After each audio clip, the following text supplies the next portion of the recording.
I do want to highlight something here, Jeremy, which is really important. The first 8 weeks of your launch are still very important, right? Because vital.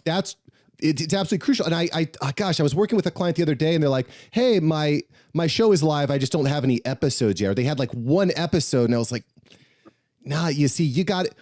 So when start with launched, 3 or 4, man, because you got to create listing habits.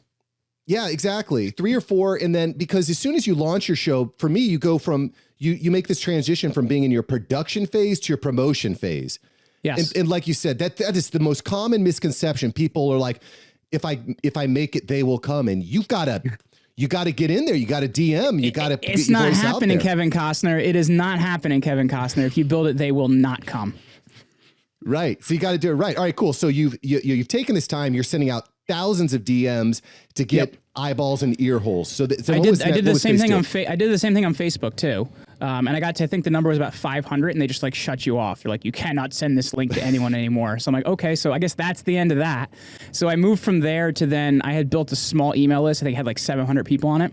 So I actually sent out individual emails because, you know, if you send it out from a list, you have to worry about SMTPs and all that stuff and you could get spammed and whatever. So I sent out individual emails, man, like another like 12-hour task to try and do that. So that was where I went from there. I then went actually to texting the link with directions to every single person in my phone. So I had a lot of success there, believe it or not. Here's the final step, right? Because as I said, you got to be willing to like really push this. Is then, you know, we'd go out to like with friends and I would like grab their phone and show them how to do it. Like, okay, cool. Now write the review and I'm going to help you submit it. So like I did this with like, you know, 30, 40 friends every time we were out.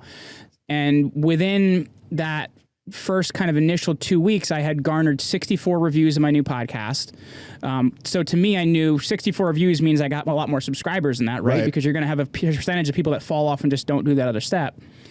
And I hit new and noteworthy. So during that point, for the next 8 weeks, I was featured. And that's where I got a lot of my new traffic was, okay, I know if I can get here, it's going to promote me. And that's what I was able to do. Now, that strategy's changed a lot now because for 2 years, new and noteworthy was locked. And, you know, now it's also just not the same in terms of like what it does for you to get out there and get attention. So to really get attention, it's doing a lot more of what I did in the beginning. You know what I mean? Like you have to do a lot more of what I did in the beginning to get attention now because it's a lot harder. Thanks for watching Mark Savant Media. Here we're going to help you create a better content in less time and turn that attention into income. If you love this video, you're going to love these videos here. Click the one. Me and my team specially selected this just for you. Click the link. Check out the video. I'll catch you here next time on Mark Savant Media.